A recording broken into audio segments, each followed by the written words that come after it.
ومن أحسن قولا ممن دعا إلى الله وعمل صالحا وقال إنني من المسلمين. الحمد لله نحمده ونستعينه ونؤمن به ونتوكل عليه ونعوذ بالله من شرور أنفسنا ومن سيئات أعمالنا من يهده الله فلا مضل له ومن يضلل فلا هادي له أشهد أن لا إله إلا الله وحده لا شريك له وأشهد أن محمدا عبده ورسوله أرسله بالهدى ودين الحق ليظهره على الدين كله ولو كره المشركون. اللهم صل على محمد وعلى آل محمد كما صليت على إبراهيم وعلى آل إبراهيم إنك حميد مجيد. اللهم بارك على محمد وعلى آل محمد كما باركت على إبراهيم وعلى آل إبراهيم إنك حميد مجيد. أما بعد فإن أصدق الحديث كتاب الله وأحسن السنن سنن محمد صلى الله عليه وسلم وشر الأمور محدثاتها وكل محدثة بدعة وكل بدعة ضلالة. يا أيها الذين آمنوا اتقوا الله حق تقاته ولا تموتن إلا وأنتم مسلمون. اتقوا الله عباد الله. സ്നേഹം നിറഞ്ഞ സഹോദരി സഹോദരന്മാരെ, വിശ്വാസിനികളെ, അള്ളാഹുവിനെ സൂക്ഷിച്ച് അള്ളാഹുവിന്റെ നിയമനിർദ്ദേശങ്ങളും വിധിവിലക്കുകളും ജീവിതത്തിന്റെ എല്ലാ സമയത്തിലും സന്ദർഭത്തിലും പാലിച്ച് ജീവിക്കണേ എന്ന് ആമുഖമായി ഓർമ്മപ്പെടുത്തുന്നു, വസിയത്ത് ചെയ്യുന്നു. അള്ളാഹു അവന്റെ സജ്ജനങ്ങളിൽ മുത്തഖീങ്ങളിൽ നമ്മെ എല്ലാവരെയും ഉൾപ്പെടുത്തി അനുഗ്രഹിക്കുമാറാകട്ടെ. അള്ളാഹുവിന്റെ അനുഗ്രഹപൂർണമായ വിശാലമായ സ്വർഗം അള്ളാഹു നമുക്കെല്ലാവർക്കും നൽകി അനുഗ്രഹിക്കുമാറാകട്ടെ. മനുഷ്യർക്ക് അള്ളാഹു നിർമ്മിച്ചു നൽകിയ നിയമങ്ങൾ, ഇസ്ലാമിന്റെ ശരീഅത്ത്, മതത്തിന്റെ അധ്യാപനങ്ങൾ, അത് മനുഷ്യന്റെ നന്മയ്ക്കു വേണ്ടിയാണ്.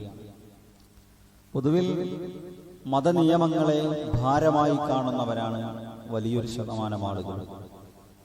ഒരു മനുഷ്യനായി സമാധാനത്തോടെ സുരക്ഷിതമായി ഈ ഭൂമി ലോകത്ത് ജീവിക്കാൻ കൃത്യമായ നിയമങ്ങളും സംവിധാനങ്ങളും ആവശ്യമാണ്.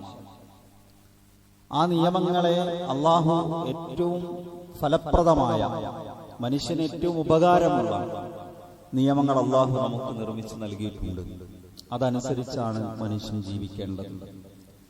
പുതിയ കാലത്ത് പുതിയ സാഹചര്യങ്ങളിൽ പല വാർത്തകളും സംഭവ വികാസങ്ങളും ശ്രദ്ധയിൽ വരുമ്പോൾ, കാണുമ്പോൾ, കേൾക്കുമ്പോൾ അള്ളാഹുവിന്റെ നിയമങ്ങളുടെ പ്രസക്തി കൂടുതൽ കൂടുതൽ വർദ്ധിക്കുന്നതായി നമുക്ക് പലപ്പോഴും തോന്നാറുണ്ട്. ചിലർ ഒറ്റപ്പെട്ട ശബ്ദങ്ങൾ ഈ നിയമങ്ങളൊക്കെ മനുഷ്യന് ഭാരമാണെന്ന് പറയുമ്പോഴും ഇസ്ലാമിക നിയമങ്ങളാണ് ഈ പ്രശ്നങ്ങളെയെല്ലാം മറികടക്കാനുള്ള വഴി. അല്ലെങ്കിൽ ഇസ്ലാമിലെ ആ നിയമങ്ങൾ പാലിച്ചുകൊണ്ട്, ആ സൂക്ഷ്മത പാലിച്ചുകൊണ്ട് ജീവിച്ചിരുന്നുവെങ്കിൽ ഇത്തരം അപകടങ്ങളിലേക്ക് മനുഷ്യർ എത്തുമായിരുന്നില്ലല്ലോ എന്ന് നമ്മൾ ചിന്തിച്ചു പോകാറുണ്ട്. കഴിഞ്ഞ ദിവസം ഒരു വാർത്ത, കഴിഞ്ഞതിന്റെ മുമ്പത്തെ ദിവസം വ്യാപകമായി കേരളത്തിൽ നിങ്ങൾ ഒരുപക്ഷെ ശ്രദ്ധിച്ചിട്ടുണ്ടാവും. ഇടുക്കി ജില്ലയിലെ 17 വയസ്സുകാരിയായ ഒരു +2 വിദ്യാർത്ഥിനിയുടെ മരണമുണ്ടായി. അപ്പോ മരണം പിന്നീട് പോസ്റ്റ്മോർട്ടത്തിന് വിധേയമാക്കി. ഒരുപാട് പലതരത്തിലുള്ള മരുന്നുകൾ ആ കുട്ടി ഉപയോഗിച്ചിട്ടുണ്ട് എന്നാണ് പറയപ്പെടുന്നത്.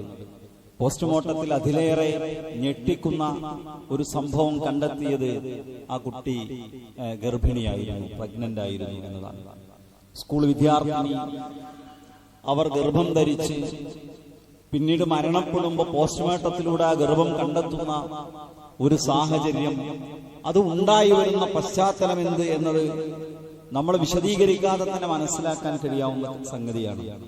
പൊതുവിൽ ആൺ പെൺ സൗഹൃദം എന്നത് പുരുഷനും സ്ത്രീക്കും ഇടയിൽ അനിവാര്യമായും ഉണ്ടാകേണ്ട അകലം അത് നഷ്ടപ്പെട്ടു പോകുന്നു എന്നത് തീർത്തും ഒരു സ്വാഭാവികതയിലേക്ക് മാറുന്ന ഒരു കാലത്താണ് നമ്മൾ ജീവിക്കുന്നത്. സമൂഹം അതിനെ നോർമലൈസ് ചെയ്യുകയാണ്, വിദ്യാർത്ഥികൾ അതിനെ നോർമലൈസ് ചെയ്യുകയാണ്, രക്ഷിതാക്കൾ അതൊക്കെ ഇന്നത്തെ ജീവിതത്തിന്റെ ഭാഗമാണ് എന്ന് ചിന്തിക്കുന്ന ഒരവസ്ഥാവിശേഷമാണ് നമ്മൾ കണ്ടുകൊണ്ടിരിക്കുന്നത്. അഥവാ കുട്ടികളാകുമ്പോൾ പ്രണയമുണ്ടാകും, ആൺകുട്ടിയും പെൺകുട്ടിയും അടുത്തിരുന്നാലോ കൈകൊടുത്താലോ ഒരുമിച്ച് യാത്ര ചെയ്താലോ ഒന്നും ഒരു പ്രശ്നമല്ല എന്ന് ചിന്തിക്കുന്നിടത്തേക്ക് വിദ്യാർത്ഥി സമൂഹവും അതിലുപരിയായി രക്ഷിതാക്കളും അധ്യാപകരും എല്ലാവരും ആ ഒരു രീതിയിലേക്ക് ചിന്തിക്കുന്നു. അങ്ങനത്തെ ഒരു സാമൂഹിക ക്രമം ഇവിടെ രൂപപ്പെടുത്തിയെടുക്കുന്നതിൽ ഇവിടുത്തെ പലതരത്തിലുള്ള സിനിമകൾ ഉൾപ്പെടെയുള്ള മാധ്യമങ്ങൾ വിജയം വരിച്ചു എന്ന് വേണം നമ്മൾ അതിനെ സംബന്ധിച്ച് മനസ്സിലാക്കാൻ. അള്ളാഹു മനുഷ്യന് നൽകിയ നിയമങ്ങൾ അങ്ങനെയല്ല. ഈ പറയുന്ന വലിയ ദുരന്തങ്ങൾ, ഒരു മനുഷ്യന്റെ ജീവനെടുക്കുന്ന, ഒരു കുട്ടി ചതിയിൽ അകപ്പെട്ടു പോകുന്ന, അവളുടെ ചാരിത്രം എങ്ങനെയൊക്കെയോ എന്തൊക്കെയോ സ്നേഹം നടിച്ച് കവർന്നെടുക്കപ്പെടുന്ന വലിയ അപകടങ്ങളിലേക്ക് പോകുന്ന സാഹചര്യം ഇല്ലാതാകാൻ ഇസ്ലാമിക നിയമങ്ങൾ പഠിപ്പിക്കുന്നുണ്ട്. നിങ്ങൾ നോക്കി, എത്രത്തോളമാണ് മതം മനുഷ്യനെ വിലക്കിയത്, എത്രത്തോളം അകലം സ്ത്രീ പുരുഷന്മാർക്കിടയിൽ അവിവാഹിതരാണെങ്കിൽ മഹറമല്ലാത്തവർക്കിടയിൽ എത്രമാത്രം അകലമുണ്ടാകണം. വളരെ വ്യക്തമായ മാർഗനിർദ്ദേശമാണ് ഇസ്ലാം കൽപ്പിക്കുന്നത്. قل للمؤمنين يغضوا من أبصارهم ويحفظوا فروجهم ذلك أزكى لهم إن الله خبير بما يصنعون. പ്രവാചകരെ, മുഅ്മിനീങ്ങളോട് പറയണം, വിശ്വാസികളോട് പറയണം, അവരുടെ ദൃഷ്ടികൾ താഴ്ത്തണമെന്ന്. ഒരു സ്ത്രീയിലേക്ക് പുരുഷനോ പുരുഷനിലേക്ക് സ്ത്രീയോ ആവശ്യമില്ലാതെ നോക്കാൻ പാടില്ല എന്നാണ് പഠിപ്പിക്കുന്നത് ഇസ്ലാം. അതിനൊക്കെ ചില വശങ്ങളുണ്ട്, മനഃശാസ്ത്രപരമായ ചില തലങ്ങളുണ്ട്. ഒരു പുരുഷനെ സംബന്ധിച്ചിടത്തോളം പ്രത്യേകിച്ചും ഒരു സ്ത്രീയുടെ ശരീരഭാഗങ്ങൾ കാണുന്നത് അയാളുടെ ജീവിതത്തിലെ ശരീരത്തിലെ ലൈംഗിക ഉത്തേജനത്തിന് കാരണമാവുകയും ആ ശരീരം ഒരു പുരുഷൻ ആഗ്രഹിക്കുകയും ചെയ്യുന്ന സാഹചര്യം ഉണ്ടാകുമെന്നാണ് മതരംഗത്ത് നിന്നുള്ള അല്ലാത്ത ആളുകൾ പോലും ഇന്ന് പറയുന്നത് നമുക്ക് കാണാൻ സാധിക്കും. സഹോദരിമാരോടും വിശ്വാസിനികളോടും വിശുദ്ധ ഖുർആൻ ഇതേ കാര്യം ആവശ്യപ്പെടുന്നു. സൂറത്ത് അന്നൂറിലെ 30-31 ആയത്തുകൾ എടുത്ത് പരിശോധിച്ചാൽ നമുക്കത് കാണാൻ സാധിക്കും. വഖുൽ ലിൽ മുഅ്മിനാത്ത്, പ്രവാചകരെ വിശ്വാസിനികളായ സ്ത്രീകളോട് പറയണം, യഗ്ളുന മിൻ അബ്സാരിഹിന്ന വയഹ്ഫദ്ന ഫുറൂജഹുന്ന, അവരുടെ ദൃഷ്ടികൾ താഴ്ത്തണം, അവരുടെ കണ്ണ് താഴ്ത്തണം, എന്നിട്ട് അവരുടെ ഗുഹ്യാവയവങ്ങളെ അവർ കാത്തു സൂക്ഷിക്കണം. മനുഷ്യന്റെ ലൈംഗിക നിയന്ത്രണത്തിന്റെ ഏറ്റവും പ്രധാനപ്പെട്ട ഒരു ഭാഗമാണ് നോക്കാൻ പാടില്ലാത്തടത്തേക്ക് നോക്കരുത് എന്നത്, കാണാൻ പാടില്ലാത്തത് കാണരുത് എന്നത്. ഇസ്ലാം എന്തെല്ലാം നിയമങ്ങളാണ് ആ വിഷയത്തിൽ സംവിധാനിച്ചിട്ടുള്ളത്. ഹജ്ജിന്റെ വേളയിലാണ് മഹാനായ അലി ഇബ്നു അബീ ത്വാലിബ് റളിയല്ലാഹു അൻഹു ഒരു സ്ത്രീയെ നോക്കി. ഉദ്ദേശം എന്ത് നമുക്കറിയില്ല, ദുരുദ്ദേശത്തോടു കൂടി ആവുകയില്ല. പക്ഷെ നബി സല്ലല്ലാഹു അലൈഹി വസല്ലം അലി റളിയല്ലാഹു അൻഹുവിന്റെ തല പിടിച്ച് തിരിച്ചു എന്നിട്ട് പറഞ്ഞു, ലക്കൽ ഊല വലൈസ ലക സാനിയ ലാ തത്ബഇൻ നദറതൻ നദറ, ഒന്നാമത്തേത് നിനക്ക് അനുവദിക്കപ്പെട്ടതാണ്, രണ്ടാമത്തേത് നോക്കാൻ പാടില്ല. ഒരാളെ കാണുക എന്നത് സ്വാഭാവികമായി സംഭവിക്കുന്നതാണ്, രണ്ടാമത്തേത് ബോധപൂർവമുള്ള നോട്ടമാണ്, അത് അനുവദിക്കപ്പെടാത്തതാണ്. അലി റളിയല്ലാഹു അൻഹുവിനെ പ്രവാചകൻ സല്ലല്ലാഹു അലൈഹി വസല്ലം തിരുത്തുകയാണ്. നബി സല്ലല്ലാഹു അലൈഹി വസല്ലം തിരുത്തുകയാണ്. സ്ത്രീകളോട്, സഹോദരിമാരോട് പറഞ്ഞു അവരുടെ വേഷവിധാനങ്ങളെ കുറിച്ച്. നബി സല്ലല്ലാഹു അലൈഹി വസല്ലം കുട്ടികൾക്കുള്ള മാർഗനിർദ്ദേശങ്ങൾ പഠിപ്പിക്കുന്നുണ്ട് വിശുദ്ധ ഖുർആൻ. അല്ലേ, അനുവാദം കൂടാതെ മാതാപിതാക്കളുടെ റൂമിനകത്തേക്ക് മക്കളെ പ്രവേശിക്കാൻ പാടില്ല എന്ന് പറഞ്ഞു. 3 സമയങ്ങൾ അല്ലേ, സ്വന്തം വീട്ടിനകത്ത് വാപ്പാന്റെ ഇമ്മാന്റെ അനുവാദം ചോദിച്ചിട്ടേ വീട്ടിലെ ബെഡ്റൂമിലേക്ക്, കിടപ്പുമുറിയിലേക്ക് മക്കൾക്ക് പ്രവേശനമുള്ളൂ. ഒരു ഭാര്യയുടെ ഭർത്താവിന്റെ സ്വന്തം ചോരയിൽ പിറന്ന മക്കൾക്ക് പ്രവേശനമുള്ളൂ. ഏതാണത്? ബഅദൽ ഇശാ, രാത്രി ഭക്ഷണത്തിന് ശേഷം, രാവിലെയുള്ള സമയത്ത്. വതലഊന സിയാബകും ഹീന അൽദഹീറ, നിങ്ങൾ ഉച്ചക്ക് നിങ്ങളുടെ വസ്ത്രം അഴിച്ചു വെക്കുന്ന സമയം, അല്ലെ, ഉച്ചക്ക് ശേഷമുള്ള ഉറക്കം എന്നുള്ളത് പലപ്പോഴും ഇസ്ലാം പ്രോത്സാഹിപ്പിച്ചതാണ്, പ്രവാചകന്റെ ഒരു ശീലത്തിൽപ്പെട്ടതായിരുന്നു. ഭാര്യ ഭർത്താക്കന്മാർക്കിടയിൽ പലപ്പോഴും അവരുടെ സ്വകാര്യ ജീവിതം അവരുടെ മകൻ കാണാൻ പാടില്ല എന്ന് വിശുദ്ധ ഖുർആൻ ശഠിക്കുകയാണ്. അവരുടെ ഉള്ളിൽ കുട്ടിക്കാലത്ത് വേറെ ഒരു ചിന്ത മുളച്ചു വരാൻ പാടില്ല എന്നതിന് ഇസ്ലാം വെക്കുന്ന വളരെ വ്യക്തമായ നിയമങ്ങൾ നമുക്ക് കാണാൻ സാധിക്കും. ഞാൻ പറയുന്നത്, ഏതെങ്കിലും ഒരു പുരുഷൻ ഒരു സ്ത്രീയെ നോക്കുന്നത് മാത്രമല്ല, ഏതെങ്കിലും ഒരു സ്ത്രീ ഒരു പുരുഷനെ നോക്കുന്നത് മാത്രമല്ല, മാതാപിതാക്കളുടെ നഗ്നത കാണാനുള്ള സാഹചര്യം, അവരുടെ സ്വകാര്യത കാണാനുള്ള സാഹചര്യം വീട്ടിനകത്ത് ഇല്ലാതിരിക്കണമെന്നുവരെ അള്ളാഹുവിന്റെ കലാം, പരിശുദ്ധ ഇസ്ലാമിലെ നിയമങ്ങൾ വ്യക്തമായി നമ്മളെ പഠിപ്പിക്കുന്നത് കാണാൻ സാധിക്കും. സ്ത്രീയും പുരുഷനും ഒറ്റക്കാകാൻ പാടില്ല. മെഹറമല്ലാത്ത സ്ത്രീയും പുരുഷനും ഒറ്റക്കാകാൻ പാടില്ല. പ്രവാചകന്റെ ഹദീസ് നമുക്ക് കാണാം, ലാ യഖ്ലുവന്ന റജുലുൻ ബിഇംറാത്തിൻ ഇല്ലാ വമഅഹാ ദൂ മഹ്റമിൻ. വിവാഹം ഹറാമാക്കിയിട്ടുള്ള ഒരാളില്ലാതെ ഒരു സ്ത്രീയും ഒരു പുരുഷനും ഒറ്റക്കാകരുത് എന്ന് പ്രവാചകൻ പഠിപ്പിച്ചു. വേറെ ഹദീസിൽ കാണാം, ഇല്ലാ വകാന മഅഹുമാ ശൈത്വാൻ, അല്ലെങ്കിൽ ഇല്ലാ വസാലിസുഹുമാ ശൈത്വാൻ, മൂന്നാമതായി പിശാച് ഉണ്ടാകും. ഒരു സ്ത്രീയും ഒരു പുരുഷനും ഒറ്റക്കായാൽ മൂന്നാമതായി അവിടെ പിശാച് കടന്നു വരും. ഒരിക്കലും നേരത്തെ പ്ലാൻ ചെയ്തിട്ടില്ലാത്ത, നേരത്തെ ആഗ്രഹിച്ചിട്ടില്ലാത്ത ഒരാഗ്രഹം, ഒരു ഇച്ഛ, ചില താല്പര്യങ്ങൾ ആ മനുഷ്യന്റെ മനസ്സിലേക്ക്, ആ സ്ത്രീയുടെ പുരുഷന്റെ ചിന്തയിലേക്ക് പിശാചിട്ട് കൊടുക്കുകയും അതൊരു വലിയ തിന്മയിലേക്ക് എത്തുകയും ചെയ്യും. ഈ ഹദീസ് ഇമാം ബുഖാരി റഹിമഹുല്ലാഹ് തന്റെ സഹീഹുൽ ബുഖാരിയിൽ ഈ ഹദീസ് കൊടുക്കുമ്പോ അതിന് കൊടുത്ത ടൈറ്റിൽ എന്താണെന്ന് അറിയാമോ? സ്ത്രീയും പുരുഷനും ഒറ്റക്കിരിക്കൽ, ഒറ്റക്കാകൽ ഹറാമാക്കുന്ന അധ്യായം എന്ന് പറഞ്ഞിട്ടാണ് ഈ ഹദീസിന് പിന്നെ ബുഖാരി റഹ്മത്തുള്ളാഹി അലൈഹിന്റെ അധ്യായത്തിന്റെ പേര് കൊടുത്തത്. അഥവാ അത് മതം നിഷിദ്ധമാക്കിയതാണ്. എവിടെയാണോ ഒരു തെറ്റിന് സാധ്യതയുള്ളത്, എവിടെയാണോ ഒരു വ്യഭിചാരത്തിന് സാധ്യതയുള്ളത്, അതിന്റെ എല്ലാ കവാടങ്ങളും ഇസ്ലാം അടക്കുകയാണ്. അതിന്റെ എല്ലാ വാതിലുകളും ഇസ്ലാം കൊട്ടിയടക്കുകയാണ്. നിങ്ങൾ വ്യഭിചാരത്തെ സമീപിച്ചു പോകരുത്. അത് ഏറ്റവും വൃത്തികെട്ടതും മോശമായ മാർഗവുമാണ്. നിങ്ങൾ വ്യഭിചരിക്കരുത് എന്നല്ല പറഞ്ഞത്, നിങ്ങൾ വ്യഭിചാരത്തിലേക്ക് അടുത്തു പോകരുത് എന്നാണ് പറഞ്ഞത്. അതുകൊണ്ട് തന്നെ വ്യഭിചാരത്തിലേക്ക് അടുക്കാൻ കാരണമാകുന്ന എല്ലാ വഴികളും ഇസ്ലാം അടച്ചു. നോക്കൂ, ഒരു പുരുഷനെ ഒരു സ്ത്രീ മഹറമല്ലാത്ത ഒരാളെ തൊടാൻ പാടില്ല, സ്പർശിക്കാൻ ഒരു പുരുഷന് പാടില്ല. അല്ലേ, കുട്ടികളുണ്ട് ഇവിടെ, പലപ്പോഴും കൈ കൊടുക്കുന്നു, ഷേക്ക് ഹാൻഡ് ചെയ്യുന്നു. ഇതൊക്കെ പുരോഗമനത്തിന്റെ ഭാഗമാണ്, പുതിയ കാലത്തിന്റെ ഭാഗമാണ്. അതൊന്നും പാടില്ലെന്ന് പറയുന്നവൻ 6-ാം നൂറ്റാണ്ടിൽ ജീവിക്കുന്നവനാണ്. ഇതൊക്കെ ഏത് കാലത്താ ജീവിക്കുന്നത്? ഞങ്ങള് തീർത്തും സൗഹൃദം മാത്രമാണ്, ഒരു ദുരുദ്ദേശമില്ല എന്നൊക്കെയാണ് പറയാ. പറഞ്ഞല്ലോ, ഇങ്ങനത്തെ ദുരുദ്ദേശമില്ലായ്മയിൽ നിന്നാണ് ദുരുദ്ദേശത്തിലേക്കും തെറ്റിലേക്കും മനുഷ്യൻ എത്തിപ്പോകുന്നത്. പ്രവാചകൻ പഠിപ്പിച്ചതെന്താ?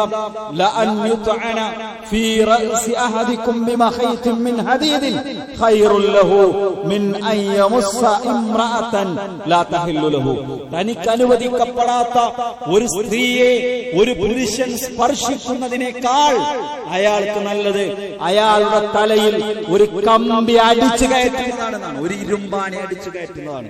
തലയിൽ ഒരു ആണി വെച്ച് ചുറ്റിക്കൊണ്ട് അടിക്കുന്ന ആലോചിച്ചു. ഒരു പുരുഷൻ ഒരു സ്ത്രീയെ തൊടുന്നതിനേക്കാൾ അവനക്ക് നല്ലതാണ്. കാരണം അത്രമേൽ ഗൗരവമുണ്ട്. നബി സല്ലല്ലാഹു അലൈഹി വസല്ലം എങ്ങനെയാണ് അഖബ ഉടമ്പടികളിലൊക്കെ പ്രവാചകനോട് സിരിവുകാർ, മദീനക്കാർ, മറ്റു അവിശ്വാസികൾ ഇസ്ലാം മതം സ്വീകരിക്കുന്നത് എങ്ങനെയാണ്? നബി സല്ലല്ലാഹു അലൈഹി വസല്ലമയുമായി ബൈഅത്ത് നടത്താൻ ചെയ്യാം. പ്രവാചകൻ പുരുഷന്മാർക്ക് കൈ കൊടുക്കും, എന്നിട്ട് പറയും അശ്ഹദു അല്ലാ ഇലാഹ ഇല്ലല്ലാഹ് വഅശ്ഹദു അന്നക റസൂലുള്ളാഹ് എന്ന് പറയും. ഞാൻ മുസ്ലിമായി ജീവിക്കാന്ന് പറയും, ഞാൻ ഇസ്ലാമിനെ സഹായിക്കാന്ന് പറയും. എല്ലാ പുരുഷന്മാർക്കും പ്രവാചകൻ കൈ കൊടുത്തുകൊണ്ടാണ് പ്രതിജ്ഞ സ്വീകരിച്ചത്. സ്ത്രീകൾക്ക് പ്രവാചകൻ വാക്കാലുള്ള പ്രതിജ്ഞയാണ് നൽകിയത്. ഒരു പെണ്ണിനെ പോലും പ്രവാചകൻ തൊട്ടിട്ടില്ല. തനിക്ക് അനുവദിക്കപ്പെടാത്ത പ്രവാചകനായിരുന്നിട്ട് പോലും അള്ളാഹുവിന്റെ ഇസ്മത്തുള്ള, അള്ളാഹുവിന്റെ തിന്മകളിൽ നിന്ന്, പാപങ്ങളിൽ നിന്ന് സംരക്ഷണം നൽകപ്പെട്ട വ്യക്തിയായിരുന്നിട്ട് പോലും ഒരു സ്ത്രീയെ പോലും ആയിഷ റളിയല്ലാഹു അൻഹ പറയുന്നുണ്ട്, എന്റെ റസൂൽ അനുവദിക്കപ്പെടാത്ത ഒരു സ്ത്രീയെ പോലും ഒന്ന് സ്പർശിക്കുക പോലും ചെയ്തിട്ടില്ല. അതാണ് മുസ്ലിമിന്റെ ജീവിതം. അല്ലേ? ക്ലാസ് മുറികളിൽ എന്താണ് കാണുന്നത്? സ്കൂൾ ബസ്സുകളിൽ, കോളേജ് ബസ്സുകളിൽ എന്താണ് കാണുന്നത്? വിനോദയാത്രകളിൽ എന്താണ് കാണുന്നത്? പരസ്പരം ഇഴകിച്ചേർന്ന് ആടിത്തിമർത്ത് എല്ലാവിധ സീമകളും ലംഘിച്ച് ആൺകുട്ടികളും പെൺകുട്ടികളും ഒന്നായി ചേരുന്ന ഒരു കാഴ്ചയാണ് ഇന്ന് പലപ്പോഴും. അത് സ്കൂളുകളിൽ മാത്രമല്ല, വിദ്യാഭ്യാസ സ്ഥാപനങ്ങളിൽ മാത്രമല്ല, ജോലി സ്ഥലങ്ങളിൽ നമ്മൾ കാണുന്നു, കുടുംബ സംഗമങ്ങളിൽ നമ്മൾ കാണുന്നു, വിവാഹ വേദികളിൽ നമ്മൾ കാണുന്നു, ആളുകൾ ഒത്തുകൂടുന്നിടത്ത് നമ്മൾ കാണുന്നു. ആവേശം കൂടുമ്പോ, ആഘോഷത്തിന്റെ ത്വര വെക്കുമ്പോ അല്ലാഹുവിനെ മറക്കുന്നു, അല്ലാഹുവിന്റെ നിയമങ്ങളെ മറക്കുന്നു. ഇസ്ലാം കഠിനമായി വിലക്കിയ, ശക്തമായി നിരോധിച്ച തിന്മകളിലേക്ക് ഒരു ലജ്ജയുമില്ലാതെ, ഒരു ഒളിപ്പുമില്ലാതെ ആളുകൾ കടന്നു പോകുന്ന കാഴ്ചയാണ് നമുക്ക് കാണുന്നത്. പ്രത്യേകിച്ച് സ്ത്രീ സമൂഹം, പുരുഷന്മാരൊട്ടും കുറവല്ല. ലജ്ജ എടുത്തു മാറ്റിയാൽ, നാണം എടുത്തു മാറ്റിയാൽ പിന്നെന്തും സംഭവിക്കാം. നിങ്ങൾ നോക്കി, ഞാനൊരു ഒരു ട്രെയിൻ യാത്ര എടുത്ത് അവിടെ പിന്നെ കേരളത്തിന് പുറത്തുള്ള ഏതോ യൂണിവേഴ്സിറ്റിയിലേക്ക് പഠിക്കാൻ പോകുന്ന ഒരു സംഘം കുട്ടികളെ കണ്ടു. ആൺകുട്ടികളുണ്ട്, പെൺകുട്ടികളുണ്ട്. ഇതൊരു പക്ഷേ നിരന്തരമായി സ്ഥിരമായി കാണുന്ന കാഴ്ചയാണ്. നിങ്ങളൊക്കെ കാണുന്നുണ്ടാകും. സഹോദരനാണോ അല്ല, ഭർത്താവാണോ അല്ല, വാപ്പയാണോ അല്ല, അമ്മാവനാണോ എളാപ്പയാണോ ഒന്നുമല്ല, എന്റെ ജൂനിയറാണ്, എന്റെ സീനിയറാണ്. ജൂനിയർ സീനിയർ ബന്ധം എന്ത് ബന്ധമാണ്? എന്നിട്ടവർ ഒരുമിച്ചിരിക്കുന്നു. ഒരു പെൺകുട്ടി അടുത്ത ആൺകുട്ടിയുടെ തോളിൽ തലയാഴ്ച കടന്നുറങ്ങുന്നു. ആൺകുട്ടിയുടെ മടിയിൽ പെൺകുട്ടിയിരിക്കുന്നു, പെൺകുട്ടിയുടെ മടിയിൽ ആൺകുട്ടിയിരിക്കുന്നു. ഇതെന്ത് സംസ്കാരമാണ്? ആളുകൾ കാണുന്നത് പ്രശ്നമല്ല. നമ്മളല്ലോ അൽ ഹയാഉ മിനൽ ഈമാൻ, ലജ്ജ ഈമാനിന്റെ ഭാഗമാണ്. ലജ്ജയെ കുറിച്ച് ഒരാളിങ്ങനെ ഉപദേശിക്കാം. നബി സല്ലല്ലാഹു അലൈഹി വസല്ലം പറഞ്ഞു, ലജ്ജയെ കുറിച്ച് ഉപദേശിക്കണ്ട, അത് വിശ്വാസത്തിന്റെ ഭാഗമാണ്. ലജ്ജയില്ലാത്തവൻ ഈമാനില്ല, വിശ്വാസമില്ല. ആ ലജ്ജ നഷ്ടപ്പെടുകയാണ്. ആ ലജ്ജ ഊരിയെടുക്കാനാണ് ഇവിടുത്തെ സിനിമാക്കാർ ശ്രമിക്കുന്നത്, ഇവിടുത്തെ വ്ളോഗർമാർ ശ്രമിക്കുന്നത്, ഇവിടുത്തെ പരസ്യക്കാർ ശ്രമിക്കുന്നത്. എന്നിട്ടോ ആ ലജ്ജ ഊരിയെടുക്കപ്പെട്ടു കഴിഞ്ഞാലോ ആണും പെണ്ണും ഒന്നാകുന്നു. എല്ലാ സീമകളും ലംഘിക്കപ്പെടുന്നു. അതിൻ്റെതായ പ്രയാസങ്ങളിൽ അവസാനം പെൺകുട്ടികൾ എത്തിച്ചേരുന്നു. ആരാണ് ഇതിന്റെ പ്രയാസം അനുഭവിക്കുന്നത്? സ്ത്രീകളാണ്. പലപ്പോഴും ഇത്തരം ജീവിതത്തെ പ്രോത്സാഹിപ്പിക്കുന്നവർ, ഇത്തരം ജീവിത ശൈലികൾക്ക് ആവേശം പകരുന്നവർ പറയുന്ന ന്യായം എന്താണെന്നറിയാമോ? ഇക്വാലിറ്റിയാണ്, ജെൻഡർ ഇക്വാലിറ്റിയാണ്, സ്ത്രീ പുരുഷ സമത്വമാണ്. എന്തിനാണ് വിവേചനം എന്നാ ചോദിക്കുന്നത്? പെണ്ണിനെ എന്തിനെ അകറ്റി നിർത്തുന്നു ചോദിക്കുന്നത്? പെൺകുട്ടിയെ എന്തിനെ ചാക്കിന്റെ ഉള്ളിൽ കെട്ടിപ്പൊതിയുന്നു ചോദിക്കുന്നത്? പർദ്ദയിട്ടാൽ, മഫ്ത ധരിച്ചാൽ, ഹിജാബ് ഇട്ടാൽ എന്തിനാ പെണ്ണിനെ ചാക്കിന്റെ ഉള്ളിൽ കെട്ടിപ്പൊതിയുന്നത് എന്നാ ചോദിക്കുന്നത്? അവസാനം ആർക്കാ പരിക്കുണ്ടാകുന്നത്? അല്ലേ? മുസ്ലിം കുടുംബങ്ങൾ പോലും പതുക്കെ പതുക്കെ അതിനോട് സമരസപ്പെട്ടു പോവുകയാണ്. അല്ല, ജീൻസും പാൻസും ടീഷർട്ടും മുസ്ലിമാണെന്നറിയാൻ ഒരു തട്ടത്തിന്റെ ചെറിയ കഷ്ണം തലയിലും ഇത് മതി. ഭംഗിയായി മഫ്ത ചുറ്റിയിട്ടുണ്ട്, ഭംഗിയായി സ്കാർഫ് ഇട്ടിട്ടുണ്ട്, അല്ലെ? മുഖം മാത്രം കാണുന്ന, തല മുഴുവൻ. പക്ഷെ ധരിച്ച വസ്ത്രം എന്താ? ശരീരത്തിന്റെ എല്ലാ ഭാഗങ്ങളും ഉയർച്ച താഴ്ചകൾ പ്രകടമാകുന്ന രൂപത്തിലുള്ള ഇടുങ്ങിയ ഷർട്ടാണ്, ഇടുങ്ങിയ പാൻസാണ് ധരിച്ചിട്ടുള്ളത്. എന്തിനായി തലയിലെ തട്ടം? പിന്നെ ഞാൻ മുസ്ലിമാണെന്ന് പറയാൻ. എന്നാൽ ഇസ്ലാമിക വേഷമാണോ? അല്ല.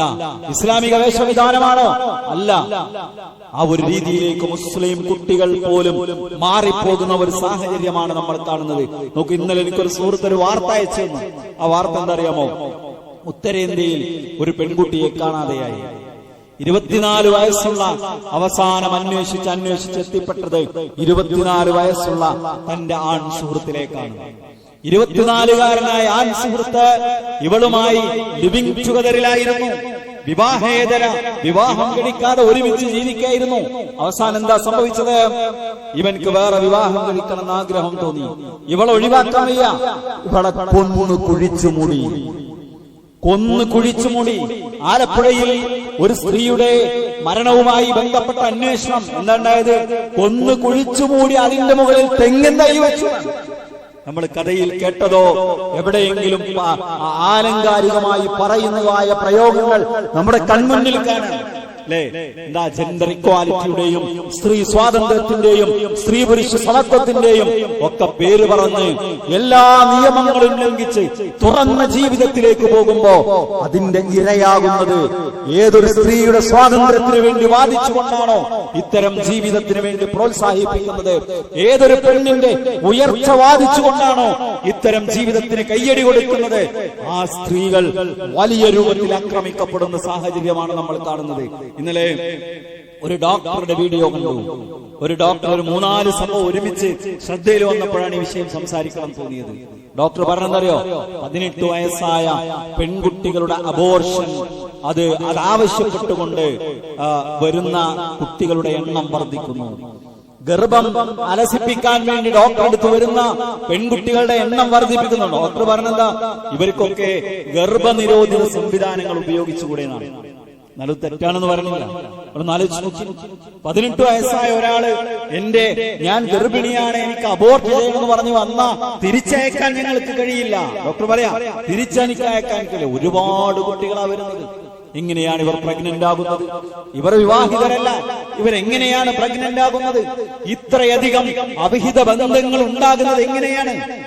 അതുകൊണ്ട് സഹോദരങ്ങളെ, ഒരു വല്ലാത്ത അവസ്ഥയിലേക്കാണ് നമ്മുടെ സമൂഹം നടന്നെടുക്കുന്നത്. ഒരു വല്ലാത്ത അരാജകത്വത്തിലേക്കാണ് നമ്മുടെ സമൂഹം നടന്നെടുക്കുന്നത്. നമുക്ക് ശ്രദ്ധിക്കാൻ ചില കാര്യങ്ങളുണ്ട്. നമ്മുടെ മക്കൾ ശ്രദ്ധിക്കേണ്ട കാര്യങ്ങളുണ്ട്.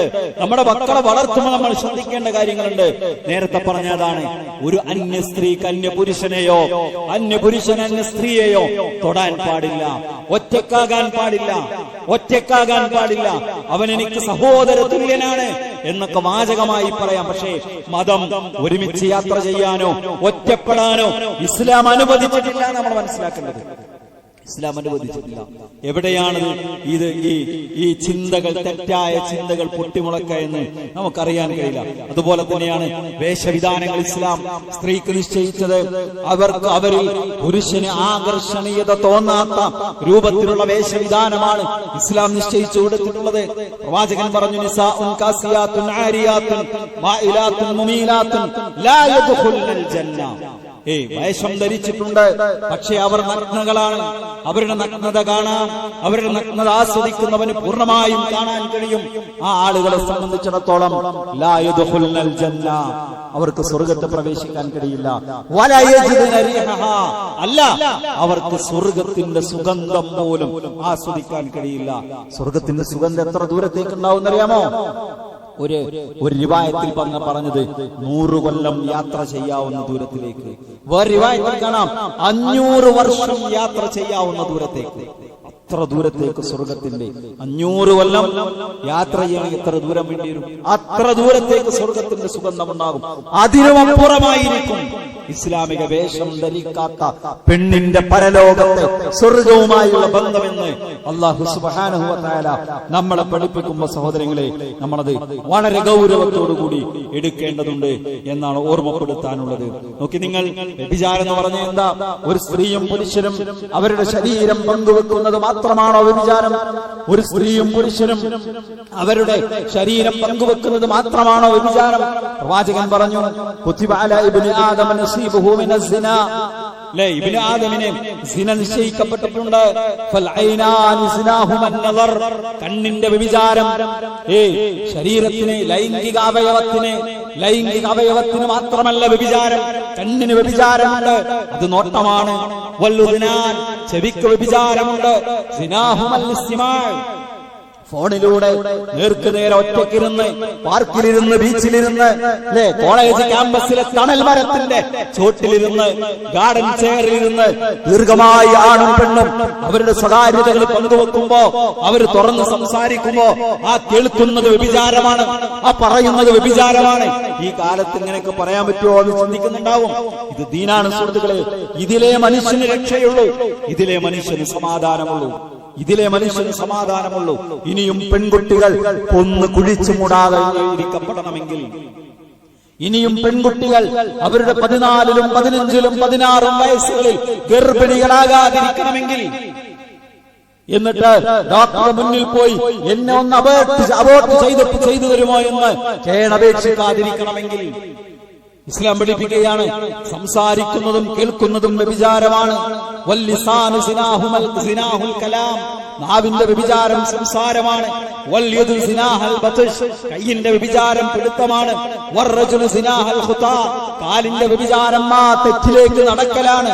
വൽ ഖൽബു യഹ്വാ വയതമന്ന, ഹൃദയം അത് ആഗ്രഹിക്കുമ്പോ, അതിനുവേണ്ടി ഇച്ഛിക്കുമ്പോ അത് വ്യഭിചാരത്തിന്റെ ഭാഗമാണ് എന്ന് പ്രവാചകൻ സല്ലല്ലാഹു അലൈഹി വസല്ലം പഠിപ്പിക്കുമ്പോ തൊടാൻ പാടില്ല, ഒറ്റയ്ക്കിരുന്ന് സംസാരിക്കാൻ പാടില്ല, അത്തരം സംസാരം കേൾക്കാൻ പാടില്ല, തെറ്റിലേക്ക് നടന്നു പോകാൻ പാടില്ല. ഇതിനെയെല്ലാം അല്ലാഹുവിന്റെ റസൂല് പച്ചയായി പഠിപ്പിച്ചത് വ്യഭിചാരമെന്നാണ്. വ്യഭിചാരമെന്നാണ്. എന്ത് ന്യായീകരണത്തിന്, എന്തെന്ന നല്ല പേരിട്ട് വിളിച്ചാലും മതി, ശരി, എത്ര ഭംഗി വാക്കുകൊണ്ട് അതിനെ പ്രയോഗിച്ചാലും ശരി, അത് ഫ്രണ്ട്സാണ്, ബെസ്റ്റിയാണ്, ക്രഷാണ്, ലവാണ്, എത്ര മനോഹരമായ വാക്കുകൾ ഉപയോഗിച്ചാലും വ്യഭിചാരമാകാതിരിക്കുകയില്ല. ആ വാക്ക് അങ്ങനെ തന്നെ നമ്മൾ മനസ്സിലാക്കേണ്ടതുണ്ട്. വ്യഭിചാരമാകാതിരിക്കുകയില്ല. സുഹൃത്തുക്കളെ, അല്ലാഹു സുബ്ഹാനഹു വ തആല തൊടാൻ അനുവദിച്ച ആളുകൾ, തുറന്നു സംസാരിക്കാൻ അനുവദിച്ച ആളുകൾ, ഒറ്റയ്ക്കിരിക്കാൻ അനുവദിച്ച ആളുകൾ, കൈകൊടുക്കാൻ അനുവദിച്ച ആളുകൾ അത് വളരെ കുറച്ചാണ്. വിവാഹബന്ധം ഹറാമാക്കപ്പെട്ട ആളുകളാണ്. ദീർഘമായി ആ വിഷയം സംസാരിക്കാൻ സമയം അനുവദിക്കുകയില്ല. വിശുദ്ധ ഖുർആൻ 4-ാം അധ്യായം സൂറത്തുൽ നിസായിലെ 22-23 ആയത്തുകൾ നമ്മുടെ ഒരു പഠനത്തിന് വിധേയമാക്കണം. ഹുർരിമത് അലൈക്കും, നിങ്ങൾക്ക് വിവാഹം ഹറാമാക്കപ്പെട്ടിരിക്കുന്നു.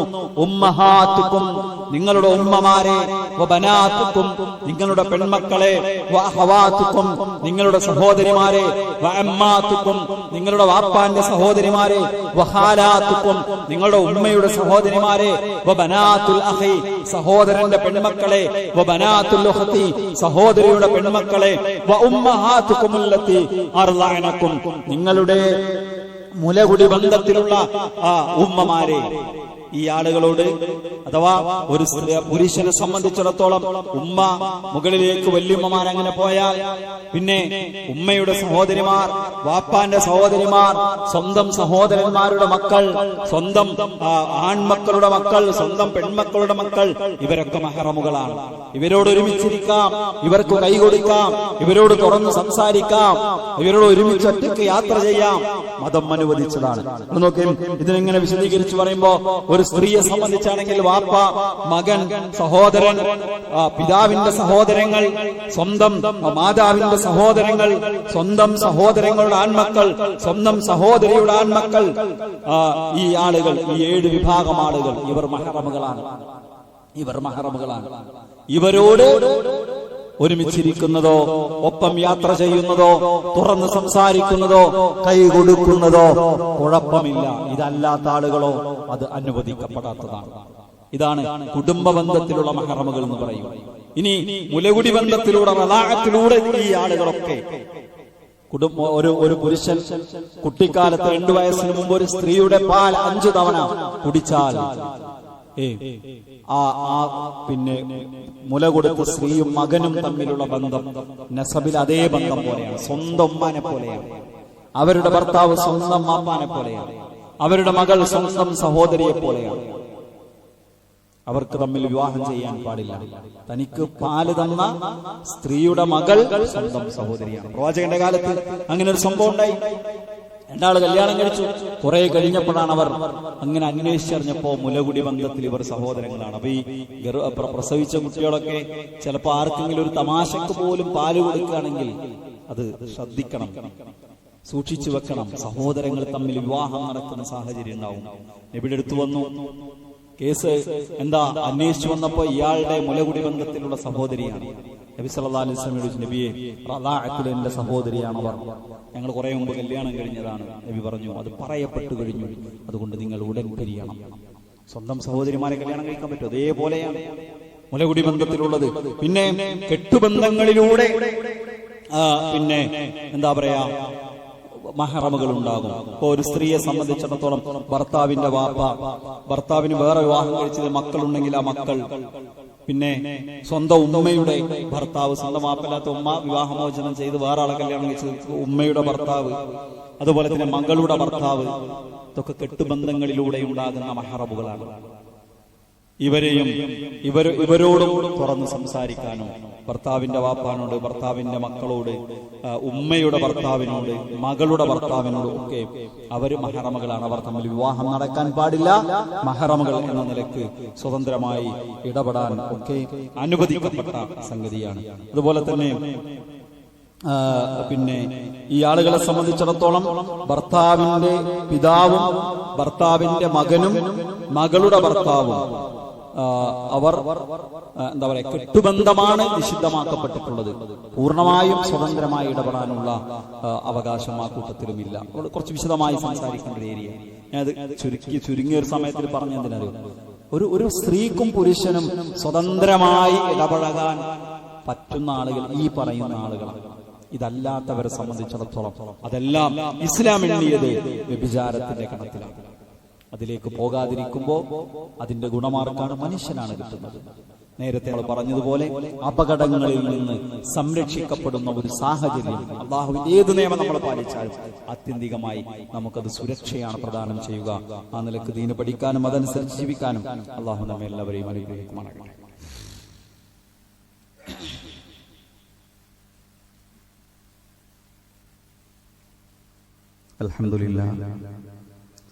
അൽഹംദുലില്ലാഹി റബ്ബിൽ ആലമീൻ വസ്സലാത്തു വസ്സലാമു അലാ നബിയിനാ മുഹമ്മദിൻ വഅലാ ആലിഹി വഅസ്ഹാബിഹി അജ്മഈൻ. അമ്മാ ബഅദ്. ഇത്തഖുല്ലാഹ ഇബാദല്ലാഹ്. സ്നേഹം നിറഞ്ഞ സഹോദരീ സഹോദരന്മാരെ, വിശ്വാസിനികളെ, പ്രപഞ്ചനാഥനായ അല്ലാഹുവിനെ സൂക്ഷിച്ച് അല്ലാഹുവിന്റെ നിയമനിർദ്ദേശങ്ങളും വിധിവിലക്കുകളും ജീവിതത്തിന്റെ എല്ലാ സമയത്തിലും സന്ദർഭത്തിലും സൂക്ഷിച്ചും പാലിച്ചും ജീവിക്കണേ എന്നൊരിക്കൽ കൂടി ഓർമ്മപ്പെടുത്തുന്നു, വസിയത്ത് ചെയ്യുന്നു. നമ്മുടെ പള്ളി പരിപാലനത്തിലേക്കുള്ള സാമ്പത്തിക സമാഹരണത്തിൽ നിങ്ങളെല്ലാവരും മനസ്സറിഞ്ഞ് പ്രാർത്ഥനയോടെ സദഖകൾ നൽകണമെന്ന് ഓർമ്മപ്പെടുത്തുന്നു. നോക്കൂ, വ്യഭിചാരം എന്നത് അതിന്റെ വിവിധ തലങ്ങളെക്കുറിച്ചാണ് പറഞ്ഞത്. ഒരു ചെറിയ തെറ്റല്ല. പ്രവാചകനോട് ചോദിച്ചു, അള്ളാന്റെ അടുക്കൽ ഏറ്റവും വലിയ തെറ്റെന്താണ്, കുറ്റം എന്താണ്? പ്രവാചകൻ 3 കാര്യങ്ങൾ എണ്ണി പറഞ്ഞു. ഒന്ന്, അള്ളാഹുവിന് സമന്മാരെ ഉണ്ടാക്കലാണ്, പടച്ചവന് തുല്യന്മാരെ ഉണ്ടാക്കലാണ്. അള്ളാഹുവേ എന്ന് വിളിക്കേണ്ടതിന് പകരം മുഹ്യിദ്ദീൻ ഷെയ്ഖേ എന്ന് വിളിച്ചാൽ, ബദ്രീങ്ങളെ എന്ന് വിളിച്ചാൽ അതാണ് ഏറ്റവും വലിയ പാപം.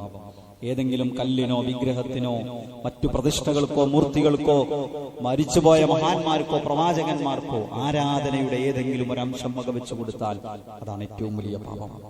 അപ്പോ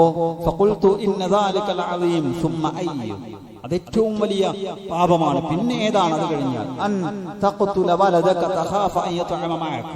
നീ നിന്റെ കുഞ്ഞിനെ വിശപ്പിനെ പേടിച്ച് കൊല്ലലാണ്. കുഞ്ഞുണ്ടായി കുറച്ച് കഴിഞ്ഞിട്ട് മതി, നമുക്ക് ഇതാണ് അബോർട്ട് ചെയ്യാന്ന് ആളുകൾ പറയും അല്ലേ? അത് അബോർഷൻ ചെയ്യലും കുട്ടിനെ കൊല്ലലും ജനിച്ച കുട്ടിനെ കൊല്ലലും പഴയ ജാഹിലിയത്തും തമ്മിൽ വലിയ വ്യത്യാസമൊന്നുമില്ല. അതാണ് ഏറ്റവും വലിയ രണ്ടാമത്തെ തിന്മ. പിന്നെ ഏതാണ്? നിന്റെ അയൽവാസിയുടെ ഭാര്യയുമായി നീ വ്യഭിചരിക്കലാണ്. വ്യഭിചാരമാണ് ഏറ്റവും വലിയ തിന്മകളായി എണ്ണിയപ്പോ 3 പറഞ്ഞപ്പോൾ അതിലൊന്ന് വ്യഭിചാരമാണ്. അത് ഗൗരവമുള്ള തിന്മയായി ഇസ്ലാം പഠിപ്പിക്കാം. നബി സല്ലല്ലാഹു അലൈഹി വസല്ലം ഒരു സ്വപ്നത്തെക്കുറിച്ച് രാവിലെ സുബ്ഹ് കഴിഞ്ഞ് സഹാബത്തിനോട് ചോദിക്കും, നിങ്ങൾ സ്വപ്നം കാണാറുണ്ടോ? ഞാൻ നല്ലൊരു സ്വപ്നം കണ്ടു, ഞാൻ ഒരാളുടെ കൂടെ ഇങ്ങനെ യാത്ര പോയി. നബി സല്ലല്ലാഹു അലൈഹി വസല്ലം കുറേ ശിക്ഷകളെ കുറിച്ച് പറഞ്ഞിട്ട് അതിലൊരു ശിക്ഷ പറഞ്ഞു എന്നറിയോ? ഫഇൻ തലഖനാ ഇലാ സഖബിൻ മിസ്ല തന്നൂർ അഅലാഹു ദയ്യഖൻ വഅസ്ഫലഹു വാസിഉൻ.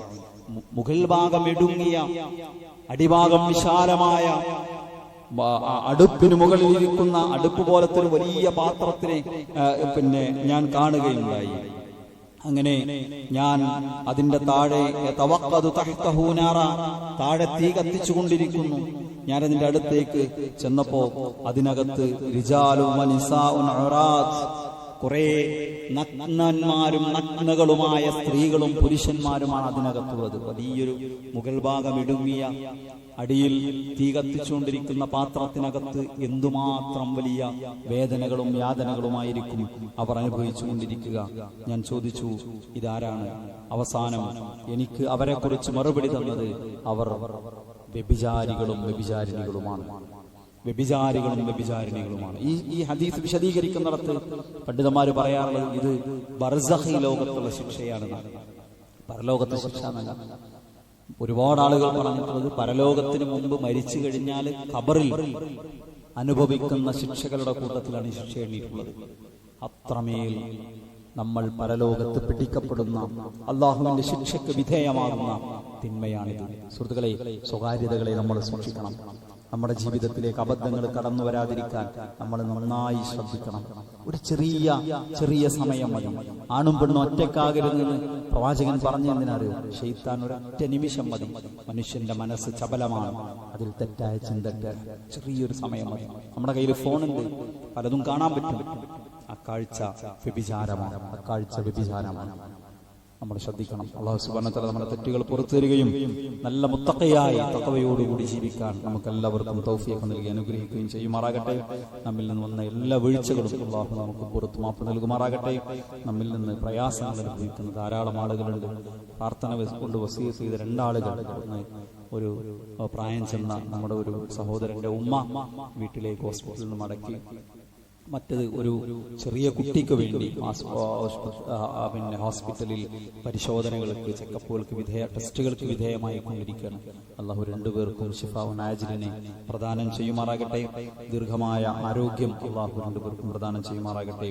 അല്ലാഹുമ്മ ഗ്ഫിർ ലിൽ മുഅ്മിനീന വൽ മുഅ്മിനാത്ത് വൽ മുസ്ലിമീന വൽ മുസ്ലിമാത്ത് അൽ അഹ്യാഇ മിൻഹും വൽ അംവാത് ഇന്നക മുജീബുദ് ദഅവാതി യാ ഖാദിയൽ ഹാജാത്ത്.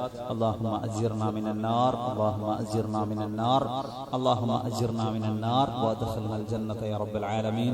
اللهم أعز الإسلام والمسلمين وأذل الشرك والمشركين. ربنا آتنا في الدنيا حسنة وفي الآخرة حسنة وقنا عذاب النار. ربنا تقبل منا إنك أنت السميع العليم وتب علينا إنك أنت التواب الرحيم. اللهم صل على محمد وعلى آله وأصحابه وسلم. الحمد لله رب العالمين.